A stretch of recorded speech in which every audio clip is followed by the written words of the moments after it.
बहुत समय पहले की बात है। किसी नगर में एक बेहद प्रभावशाली महंत रहते थे। उनके पास शिक्षा लेने हेतु दूर दूर से शिष्य आते थे। एक दिन एक शिष्य ने महंत से सवाल किया, स्वामी जी, आपके गुरु कौन है? आपने किस गुरु से शिक्षा प्राप्त की है? महंत शिष्य का सवाल सुन मुस्कुराए और बोले, मेरे हजारों गुरु हैं। यदि मैं उनके नाम गिनाने बैठ जाऊं तो शायद महीनों लग जाए, लेकिन फिर भी मैं अपने 3 गुरुओं के बारे में तुम्हें जरूर बताऊंगा। मेरा पहला गुरु था एक चोर। एक बार मैं रास्ता भटक गया था और जब दूर किसी गांव में पहुंचा तो बहुत देर हो गई थी। सब दुकानें और घर बंद हो चुके थे, लेकिन आखिरकार मुझे एक आदमी मिला जो एक दीवार में सेंध लगाने की कोशिश कर रहा था। मैंने उससे पूछा कि मैं कहां ठहर सकता हूं, तो वह बोला कि आधी रात गए इस समय आपको कहीं कोई भी आसरा मिलना बहुत मुश्किल होगा, लेकिन आप चाहे तो मेरे साथ आज की रात ठहर सकते हो। मैं एक चोर हूं और अगर एक चोर के साथ रहने में आपको कोई परेशानी नहीं होगी तो आप मेरे साथ रह सकते हो। वह इतना प्यारा आदमी था कि मैं उसके साथ एक रात की जगह 1 महीने तक रह गया। वह हर रात मुझे कहता कि मैं अपने काम पर जाता हूं, आप आराम करो, प्रार्थना करो। जब वह काम से आता तो मैं उससे पूछता कि कुछ मिला तुम्हें? तो वह कहता कि आज तो कुछ नहीं मिला, पर अगर भगवान ने चाहा तो जल्द ही जरूर कुछ मिलेगा। वह कभी निराश और उदास नहीं होता था और हमेशा मस्त रहता था। कुछ दिन बाद मैं उसको धन्यवाद करके वापस अपने घर आ गया। जब मुझे ध्यान करते हुए सालों साल बीत गए थे और कुछ भी नहीं हो रहा था, तो कई बार ऐसे क्षण आते थे कि मैं बिल्कुल हताश और निराश होकर साधना छोड़ लेने की ठान लेता था। और तब अचानक मुझे उस चोर की याद आती जो रोज कहता था कि भगवान ने चाहा तो जल्द ही कुछ जरूर मिलेगा। और इस तरह मैं हमेशा अपना ध्यान लगाता और साधना में लीन रहता। और मेरा दूसरा गुरु एक कुत्ता था। एक बहुत गर्मी वाले दिन मैं कहीं जा रहा था और मैं बहुत प्यासा था और पानी के तलाश में घूम रहा था कि सामने से कुत्ता दौड़ता हुआ आया। वह भी बहुत प्यासा था। पास ही एक नदी थी।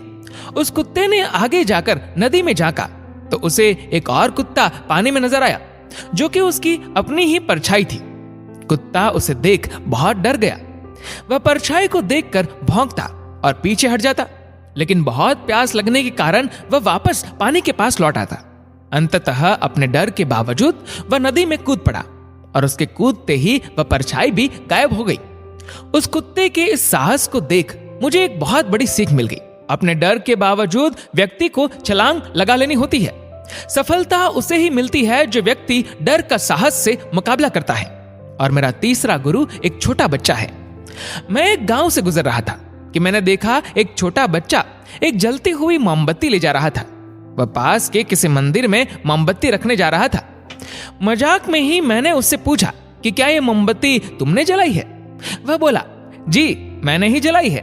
तो मैंने उससे कहा कि एक क्षण था जब यह मोमबत्ती बुझी हुई थी और फिर एक क्षण आया जब यह मोमबत्ती जल गई।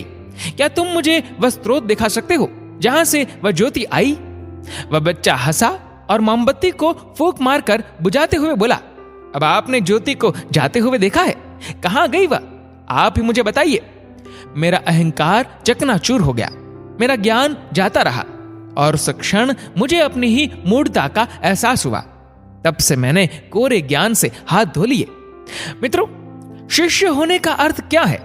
शिष्य होने का अर्थ है पूरे अस्तित्व के प्रति खुले होना, हर समय हर ओर से सीखने को तैयार रहना। कभी किसी की बात का बुरा नहीं मानना चाहिए। किसी भी इंसान की कही हुई बात को ठंडे दिमाग से एकांत में बैठकर सोचना चाहिए कि उसने क्या कहा और क्यों कहा। तब उसकी कही बातों से अपनी की हुई गलतियों को समझे और अपनी कमियों को दूर करे। जीवन का हर क्षण हमें कुछ न कुछ सीखने का मौका देता है। हमें जीवन में हमेशा एक शिष्य बनकर अच्छी बातों को सीखते रहना चाहिए। ये जीवन हमें आए दिन किसी न किसी रूप में किसी गुरु से मिलाता रहता है। यह हम पर निर्भर करता है कि क्या हम उस महंत की तरह एक शिष्य बनकर उस गुरु से मिलने वाली शिक्षा को ग्रहण कर पा रहे हैं कि नहीं। दोस्तों, आपके इस वीडियो के बारे में क्या राय है? नीचे कमेंट करके जरूर बताएगा। और अगर आपके वीडियो पसंद आए तो इस वीडियो को लाइक करेगा, शेयर करेगा ज्यादा से ज्यादा लोगों तक। और ऐसे ही और भी इंस्पिरेशनल वीडियोस के लिए सब्सक्राइब करें हमारे यूट्यूब चैनल को और फेसबुक पर फॉलो करें हमारे पेज को। धन्यवाद।